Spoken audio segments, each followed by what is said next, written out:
अस्सलाम वालेकुम वरहमतुल्लाहि वबरकातुहू। बच्चों, 10वीं कक्षा में आपका स्वागत है। आशा करती हूँ आप सब कुशल मंगल होंगे। आज हम हिंदी में तुलसी के दोहे पाठ नंबर 7 आरंभ करेंगे। तुलसी के दोहे को आरंभ करने से पहले हम ये देखेंगे दोहे क्या होते हैं। दोहे का मतलब होता है इंग्लिश में कपलेट। दोहे कविता का एक प्रकार ही होता है। दोहा जो होता है वो कविता का एक प्रकार होता है। दोहे की 2 पंक्तियां होती हैं, यानी दोहे में 2 पंक्तियां 2 लाइंस होते हैं। दोहे को मात्राओं का ध्यान रखते हुए और नियमों का पालन करते हुए लिखा जाता है। जब हम दोहे लिखते हैं तो हम बस ऐसे ही किसी तरह नहीं लिख सकते, उसमें कुछ नियम लगते हैं जिन नियमों को ध्यान रखते हुए, मात्राओं का ध्यान रखते हुए हमें दोहा लिखना होता है।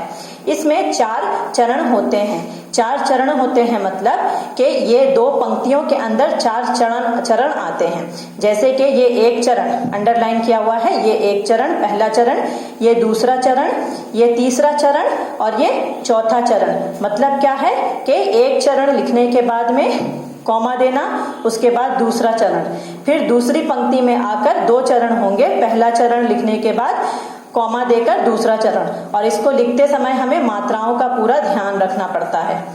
उसके बाद दोहा जो होता है वो शब्द, दोहे में जो शब्द होते हैं वो तुकांत होते हैं। तुकांत मतलब इस दोहे में हम पढ़ेंगे जैसे कि तुकांत होगा विवेक, आवेग, या फिर अभिमान, प्राण, द्वार, उजियार, इसको बोलते हैं राइमिंग वर्ड, जिसको इंग्लिश में बोलते हैं, उस तरह का तुकांत होता है दोहा में। तो दोहा इसे कहते हैं। देखो बच्चों, ये हैं गोस्वामी तुलसीदास जी।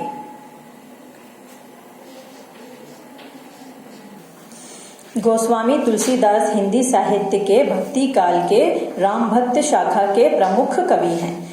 गोस्वामी तुलसीदास जो थे वो हिंदी साहित्य के, हिंदी लिटरेचर के भक्ति काल के यानी रिलीजियस एरा के राम भक्त शाखा के प्रमुख कवि थे। राम भक्त शाखा के मतलब जब एक शाखा चली थी, एक रिलीजियस ऑरा था, उस वक्त में राम के ऊपर जो कविताएं लिखी जाती थी और राम के गुणों के बारे में जो कविता या लेखन होते थे वो उसी शाखा के प्रमुख कवि हैं। बहुत फेमस और इम्पोर्टेंट कवि हैं रिलीजियस एरा के। तुलसीदास का जन्म सन 1532 में उत्तर प्रदेश के राजापुर में हुआ था। तुलसीदास जी का जन्म सन 1532 में हुआ था उत्तर प्रदेश के राजापुर में। उनके पिता का नाम आत्माराम और माता का नाम हुलसी था। स्वामी तुलसीदास के पिता का नाम आत्माराम था और माता जी का नाम हुलसी था। कहा जाता है कि जब तुलसीदास जी का जन्म हुआ तब उन्होंने राम नाम का उच्चारण किया था। ऐसा कहा जाता है, ऐसा मानना है कि जब तुलसीदास का जन्म हुआ था तो जन्म लेते ही उन्होंने राम नाम का उच्चारण किया था। यानी जब जैसे ही उनका जन्म हुआ उन्होंने मुखास्त किया था राम बोलकर, इसलिए उनके बचपन का नाम राम बोला पड़ा। क्योंकि उन्होंने राम नाम का जाप किया था तो इसके लिए उनका बचपन का पुकारने का नाम राम बोला पड़ गया, यानी उनके बचपन का निकनेम राम बोला था। तुलसीदास भगवान राम के अनन्य भक्त थे।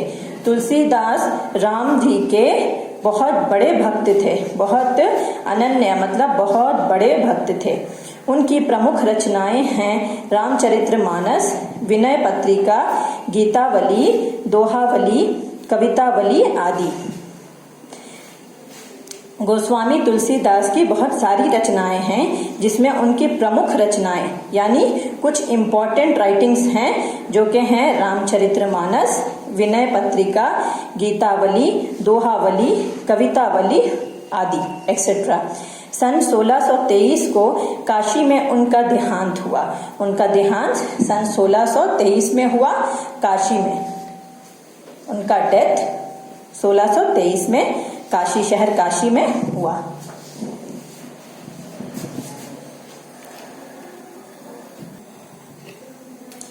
मुखिया मुख सो चाहिए, खान पान को एक, पालय पौसे संकल अंग, तुलसी सहित विवेक। यहाँ पे तुलसीदास क्या भावार्थ बता रहे हैं कि इस दोहे में तुलसीदास इस अंश में बता रहे हैं कि इंसान का जो मुख होता है यानी जो मुंह होता है वो मुखिया के जैसा होता है, यानी जो मुखिया होता है मुंह के जैसा मुखिया को भी होना चाहिए।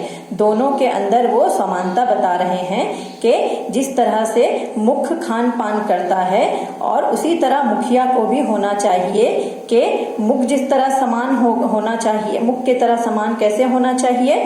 जैसे कि मुंह खाने पीने का काम अकेले करता है, लेकिन वो जो खाता पीता है उससे शरीर के सारे अंगों का पालन पोषण होता है। तो इसी तरह से मुखिया, मुखिया मतलब हेड, वो कैसा भी मुखिया होता है, पंचायत का मुखिया या घर का मुखिया या विद्यालय का मुखिया, जो मुखिया होता है, लीडर होता है, उसे मुख के समान होना चाहिए।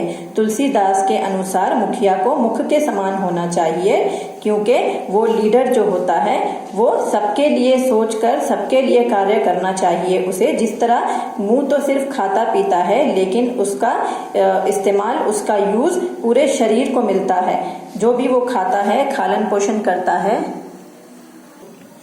जो लीडर होता है, मुखिया होता है, उसे भी उसी तरह सबका ध्यान रखना चाहिए। जो भी वो कार्य करे उसमें सबको साथ में रखकर कार्य करना चाहिए, क्योंकि जो भी मुखिया ऐसा होना चाहिए जो विवेकवान हो यानी अपने विवेक को पुष्टि करते हुए वो समझे कि दूसरों की भलाई किसमें है। सिर्फ अपने बारे में ना सोचकर दूसरों के विवेक के बारे में, दूसरों के भलाई के बारे में भी सोचना चाहिए कि वो ऐसा काम करे जिससे उसके साथ साथ और दूसरे लोगों का भी भलाई उसमें हो। फल सिर्फ उसे ही ना मिले बल्कि सबको उस चीज का फल मिले। विवेक का मतलब होता है दूसरों को ज्ञान बांटना, और जो अपना ज्ञान है वो दूसरों तक पहुंचाना और दूसरों तक अपने ज्ञान को समर्पित करना।